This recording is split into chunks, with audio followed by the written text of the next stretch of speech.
Inhabitants of Yaoundé in the central region have been told to collaborate with the forces of law and order in order to put an end to explosions in the city. So Emmanuel Manuel Jigdan made this declaration during an extraordinary security meeting that brought together all the divisional officers and his état-major. Et cette explosion donc au marché Mokolo, deuxième en seulement 2 semaines, qui inquiète les populations et qui surtout fait les choux gras de la presse ce jeudi 14 juillet 2022. Daoud Moliom est là pour nous en dire plus. Daoud, bonjour. Good morning, Regine Gladys. Good morning to our televiewers at home. Welcome back. We missed you very much. We missed you a lot. I'm back. On camera. I'm back. You are back. You are back and standing firm. So I want to continue in English, but I know Ifomoso will be here. So. And I don't want to test your English furthermore. Don't worry. Don't worry. Alors, dites-nous, Daoud Moliom, qu'est-ce qu'on doit s'attendre à lire aujourd'hui dans la presse? Alors, dans la presse ce matin, évidemment, on parle d'incivisme dans les agences de transport interurbain. Le constat est fait justement et il est alarmant malgré les mesures de recasement et même de réglementation de ce secteur d'activité. C'est plutôt l'entêtement qui a la peau dure et puis avec le désordre urbain et d'autres mesures qui ne sont pas observées. En tout cas, les journaux en parlent ce matin. Les journaux en parlent, ils parlent surtout de plusieurs autres sujets qui inquiètent les Camerounais, comme cette explosion à la bombe également.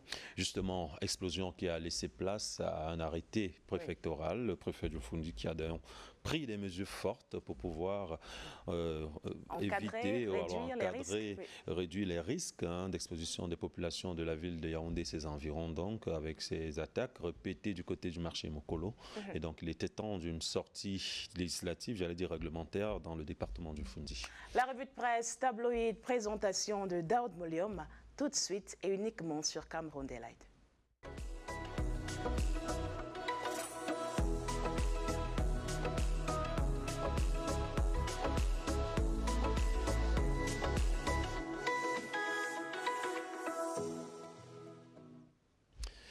Bonjour, votre fidélité nous honore sur CRTV News. Merci de nous rejoindre dans le cadre de cette revue de presse sur votre chaîne d'information en continu. Et tout de suite, faisons un tour dans les agences de transport interurbain où Cameroun Tribune constate la présence du virus de l'incivisme à sa une de ce jeudi. Donc l'utilisation de la voie publique comme lieu de débarquement et d'embarquement des passagers. Et donc le non-respect des normes d'hygiène et de salubrité ou encore la non-application des initiatives de recasement ainsi que des autres dispositions prises par les pouvoirs publics sont quelques griefs donc reprochés aux responsables de ces agents de voyage. Et donc le dossier Cameroun Tribune ouvert en page 15 à 17 nous en parle dans la parution de ce jour. Et le quotidien Mutation de rappeler, alors de détecter la bombe préfectorale dans sa une de ce jeudi, parlant des restrictions des libertés. C'est au lendemain de la signature par le préfet du département du Fundi d'un arrêté jugé controversé donc par le journal sous le prétexte légitime de prévenir des actes de terrorisme dans la capitale Yaoundé. Il faut le préciser, c'est au lendemain de double cas, j'allais dire de 2 explosions enregistrées du côté du marché Mokolo, ici même à Yaoundé. Et les réactions de la classe politique sont à lire en page 9 du journal Mutation.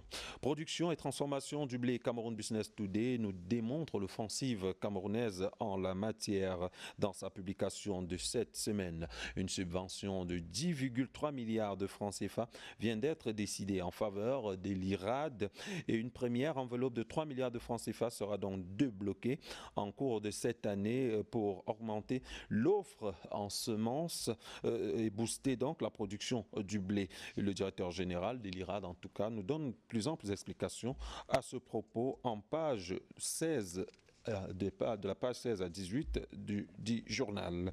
Le quotidien Émergence, pour sa part, ce matin nous parle de la difficile équation de la subvention du carburant au Cameroun, et c'est dans un contexte marqué par la pénurie de certains produits pétroliers, donc notamment le gasoil, dont la rareté à la pompe reste inquiétante malgré les mesures et les efforts consentis donc par les pouvoirs publics camerounais. C'est à lire en page 5 du quotidien Émergence.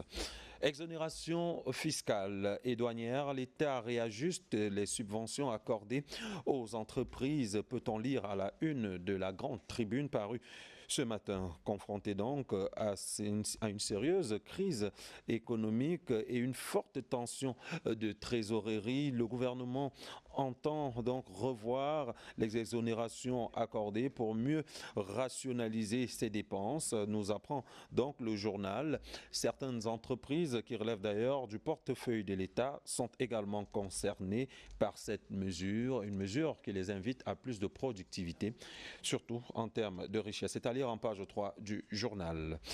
Et dans le secteur bancaire, le quotidien L'économie nous fait l'économie des prestations à offrir gratuitement par les banques et établissements de microfinance dès l'année 2023. Un rappel vient d'être fait dans ce sens aux directeurs généraux de ces établissements. Donc, c'était par les soins du ministre des Finances, Louis-Paul Motazé, qui rappelait ainsi à leur attention donc le règlement COBAC qui institue la gratuité de certains services bancaires. C'est à dire dans les colonnes du quotidien L'économie. Dans son édition spéciale de ce jour, le journal Le Quotidien, pour être plus précis, de ce 14 juillet, annonce l'arrivée du président de la République française, Emmanuel Macron, au Cameroun. Une annonce qui vient, selon le journal, donc lever toute équivoque sur les rapports de coopération entre le Cameroun et la France, ou mieux de collaboration entre Paul Biya et Emmanuel Macron. D'autres commentaires et faits sont donc à lire dans les colonnes du journal Le Quotidien paru ce 14 juillet 2022. Le journal L'Anecdote s'intéresse également à cette actualité diplomatique en perspective. On peut le lire à sa une. Il arrive et pas besoin donc d'aller chercher ailleurs ou plus loin pour voir en image de qui on parle. Évidemment, c'est le président Emmanuel Macron de la France qui est annoncé ici à Yaoundé, et ce sera certainement après la fête nationale de la République française qui se célèbre d'ailleurs ce jour du côté de l'Hexagone, ce 14 juillet. Fête nationale de la France, et dans la suite de cette revue de presse, on parle santé avec le Centre hospitalier universitaire de Yaoundé, le CHU, qui présente son nouveau système transfusionnel à la une du journal Éco-Santé. Cette présentation s'est faite hier au cours d'une cérémonie, et le nouveau système envisage le recrutement et la fidélisation des donneurs de sang, un système de dépistage efficace et moderne des infections transmissibles donc par la transfusion, avec vérification et qualification donc des poches de sang, ainsi que la traçabilité et la sécurisation de ces poches de sang via un système informatique nouvelle génération. C'est à dire en page 6 du quotidien Éco-Santé. En sport, le journal Le Temps nous amène donc dans les coulisses du miracle Samuel Eto'o, notamment en ce qui concerne donc le championnat MTN Elite 2, dans Elite 1 autant pour moi, pour l'année 2022. Et dans la même perspective, on reste en sport avec Réalité Plus. Ce journal pour sa part parle également de Samuel Eto'o fils. Ce matin, il revient précisément sur les nominations récemment faites par le président de la Fédération camerounaise de football dans les rangs administratifs, mais également techniques de cette instance fêtière du football camerounais. Des informations à consulter en pages 8 et 9 du journal Réalité Plus. Et ces informations à caractère sportif, évidemment que nous allons mettre un terme à cette édition de la revue de presse. Des informations dont vous aurez le développement et d'autres précisions évidemment dans nos éditions de journaux sur votre chaîne d'information en continu. D'ici là, portez-vous bien. Bonne suite des programmes en notre compagnie.